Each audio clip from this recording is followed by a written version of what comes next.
नमस्कार, जोहार, आदाब मित्रों। मैं हूं माइकल जैक्सन। आप देख रहे हैं सुपर फास्ट मीडिया समाचार टीवी ग्लोबल एंड गांव शहर समाचार।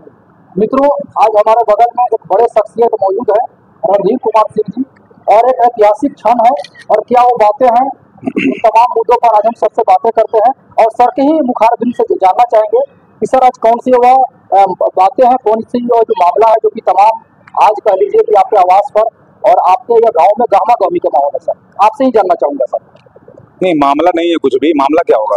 मामला भूमि पूजन का है, जो विश्व का सबसे ऊंचा मंदिर 551 फीट और साथ ही साथ 151 फीट का नवग्रह मंदिर का भूमि पूजन था।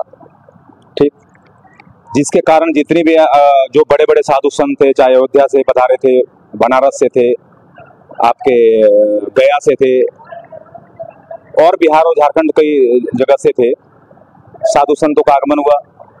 नेता अभिनेता जितने भी थे उनका सबका आगमन हुआ। क्योंकि भूमि पूजन का कार्यक्रम तय पहले 6 महीना पहले से ही था, तो दोनों भूमि पूजन का कार्यक्रम आज सफल तरीके से संपन्न हुआ और उसी चीज का गहमा गहमी आपको दिखाई पड़ रहा है। सर, ये जो कह लीजिए विश्व की सबसे बड़ी मंदिर का जो आज यहाँ पर शिलान्यास किया गया सर, और साथ ही माँ दुर्गा का जो प्रतिमा का जो आज शिलान्यास किया गया है, यह सर कब तक बन करके तैयार हो जाएगा? सर देखिए, फिर गलत अपने क्वेश्चन पूछा आपने। मंदिर है माँ दुर्गा का, और साथ ही साथ 151 फीट का नवग्रह का मंदिर है, कोई प्रतिमा नहीं है। और साथ ही साथ जहाँ बैठे हैं जस्ट इसके लेफ्ट साइड में 105 फीट दक्षिण मुखी प्रतिमा है, जो बजरंगबली का प्रतिमा है, जो 2022 में इनका स्थापना हुआ था। और साथ ही साथ जस्ट उसके बगल में माता भगवती का है, जो तकरीबन 400 साल पुराना मंदिर है। बजरंगबली के जस्ट बैक साइड में भगवान शिव परिवार का मंदिर है, जो तकरीबन 100 साल करीब पुराना है। सर, जो शिलान्यास किया गया है, कितना वक्त लगेगा सर बन जाने में? वक्त अभी निर्धारित कुछ भी नहीं है, फाइनल नहीं बता सकते कितना वक्त लगेगा, लेकिन एक अंदाजा से 7 to 8 ईयर्स लगेगा इसमें कंप्लीट होने में, पूरा कंप्लीट होने में दोनों में। सर, आज किन किन हस्तियों का आगमन हुआ था सर यहाँ पे? देखिए, ऐसे नाम लेंगे तो बहुत टाइम लग जाएगा। बहुत सारे हस्तियां आई थी, जो आपको न्यूज के माध्यम से और पता चल जाएगा कौन कौन सी हस्तियां आई हुई थी। सांसद भी थे, विधायक भी थे, फिल्म इंडस्ट्री के पावर स्टार पवन सिंह थे, तो इस तरह के गुंजन सिंह थे, तो बहुत से लोग थे इस तरह से। सर, इस तरह के जो कार्य जो आपके द्वारा जो सर किए जा रहे हैं, तो इसकी सर कह लीजिए कि प्रेरणा सर कहाँ से मिलता है? प्रेरणा कहाँ से मिलता है? हम एक मनुष्य हैं। मनुष्य के प्रेरणा देने वाले कौन होता है? या तो माता पिता होता है, या गुरुजन होते हैं, या ईश्वर होता है। तो प्रेरणा तो देने वाले ये 3 हमारे पास स्रोत है, और कहीं से प्रेरणा तो आती नहीं है। सर, जितना बड़ी और ऐतिहासिक चीजों का आपके द्वारा शिलान्यास किया गया सर, इतना भारी भरकम आखिर बजटिंग जो है सर, कहाँ से आपको मिल पाता है? सर, आप भी भारतवर्ष के ही रहने वाले हैं। भारतवर्ष की आबादी कितनी है? 150 करोड़ है। हाँ सर। अगर 1-1 रुपया भी किसी ने अगर चंदा दे दिया तो 150 करोड़ रुपया चंदा इकट्ठा हो जाता है। तो ये बजट कहाँ से आएगा? ये तो ईश्वर पहले से प्री डिसाइडेड है। सब कुछ जो भी काम हो रहा है या होना है, या अभी पास्ट प्रेजेंट या फ्यूचर में जो कुछ होना भी है, वो प्री डिसाइडेड है। सब कुछ ईश्वर को करना है, ईश्वर को ही देना है। हम उनको क्या देंगे और हम कहाँ से बजट की सोचें?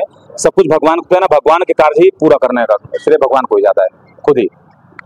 सर, आज किन किन खास महाराज जी लोग का आगमन जो हुआ था सर, नाम लेंगे सर? जैसे बताया, बहुत सारे संत आए थे, अयोध्या से भी आए थे, काशी से आए थे, गया से आए थे, सासाराम से आए थे, डेहरी से आए थे, वृंदावन से, मथुरा से आए थे।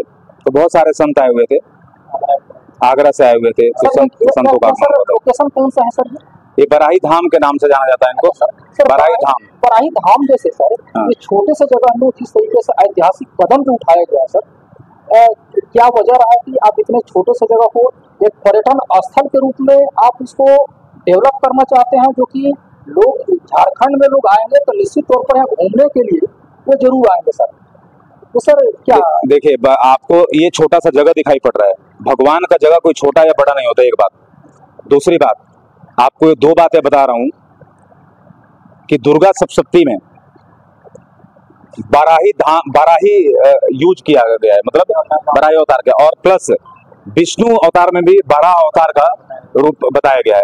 तो ये तो कई हजार वर्ष पहले से बाराही का जिक्र चलते हुआ आ रहा है। तो छोटा सा जगह नहीं है, और वैसे भी जिक्र अगर नहीं भी होता तो भगवान का ये जगह है, तो भगवान का जगह में कभी छोटा और बड़ा नहीं हो सकता ना। सर ये जो तमाम जो ऐतिहासिक जो कार्य किए जा रहे हैं सर, तो मतलब कि इसके पीछे क्या कारण क्या हो सकता है?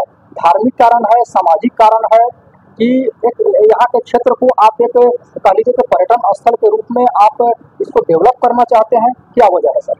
ये तो आपने ऐसा क्वेश्चन पूछ लिया कि कारण क्या है। अब मैं पूछूं कि माता पिता को पैर क्यों छूते हैं, इसका कारण क्या है? गुरुदेव के पैर क्यों छूते हैं, इसका कारण क्या है? अगर मंदिर में पूजा पाठ करने जाते हैं, इसका कारण क्या है? ये हमारी आस्था का विषय है, ये आस्था है हमारी, हम हिंदू धर्म के हैं और हिंदू विचारधारा है हमारी।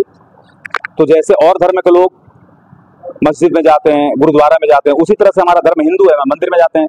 यही सिखाया गया है, हम जब से हमने जन्म लिया, जब से हमने होश संभाला है, माँ बाप ने यही सिखाया कि भगवान है, गुरुदेव हैं, फिर माता पिता हैं। तो ये तो हमारी परंपरा चलती आ रही कई हजार वर्षों से, जब से धरती हुआ। सर ये हनुमान जी का जो ऐतिहासिक जो प्रतिमा है सर, इसका हाइट कितना होगा सर? ये दक्षिण मुखी प्रतिमा है और इनकी हाइट है 105 फीट हाइट है।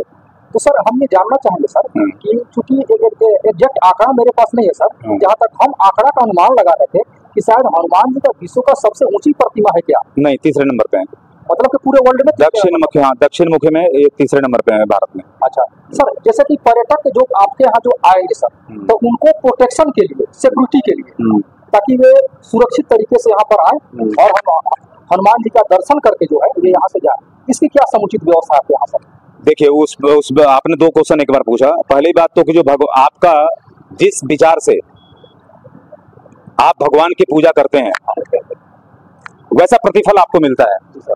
तो आपका विचार जो है, आप जिस आस्था के साथ भगवान की पूजा करते हैं, जिस भाव के साथ भगवान की पूजा आप करते हैं, वो आपको फल मिलता है। जिसके सामने ही बजरंगबली ये खड़े हैं आपके सामने, और कलयुग के देवता हमने सुना यही है, मैं ज्यादा पता तो नहीं है कि कलयुग में देवता ही यही है जो साक्षात हैं।